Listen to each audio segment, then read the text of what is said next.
Медеу мен Көктөбе бұл екі ұғым Алматы шаһарының эпитеті. Бәлкім қала тұрғындары құнттай бермейтін болар, ал меймандар осы екі көрнекті мекенді бір шолып өтуді мақсат санайды. Атына артық ойланып жатудың қажет шамалы. Ал Медеудің атына байланысты ойлануға болады. Шынымен талай әлемдік рекордтардың жаңаруына куә болған Медеу мұз айдынының аты неге олай қойылған? Оның тарихына үңілу үшін 300 жылдықты артқа тастап 19 ғасырдан бір-ақ шығу керек. 1850 жылы Кіші Алматы, сол кездегі Верный қаласында Медеу Пұсырманұлы дүниеге келеді. Бір деректерде оның әкесі Пұсырман батыр болған деп көрсетіледі. Ал Медеу өз заманның элитасына кірген тұлға болған. 19 ғасырдың екінші жартысында ол болыс Қазақтан шыққан ірі жер иеленушілердің бірі болған. Орта Азия мен солтүстік Қазақстан қалаларына шикізат өнімдерін саудалау арқылы дәулеттілер қатарына қосылған.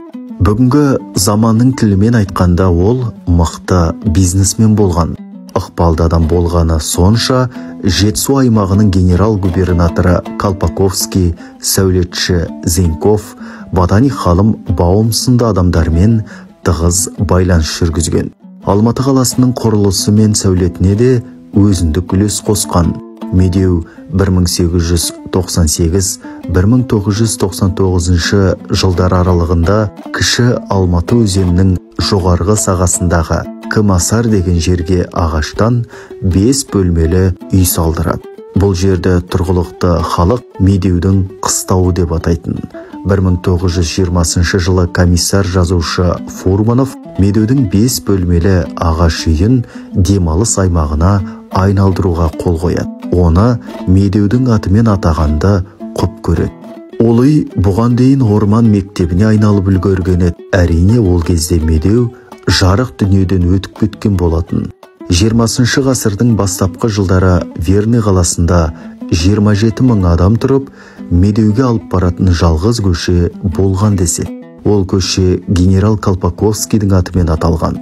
Бүгінгі тәуелсіздік кезеңінде ол көше Достық даңғылы деп аталады. Верный қаласында ашылған ерлер гимназиясында сол кезде 226 адам оқыпты. Оның 22-сі ғана қазақ екен. Сол қазақ балаларының білім алып, дәл сол оқу орнына түсуіне Медеу Пұсырманұлының тікелей ықпалы болған. Ол 1904 жылы Петербор арқылы Меккеге барып қажы атанады.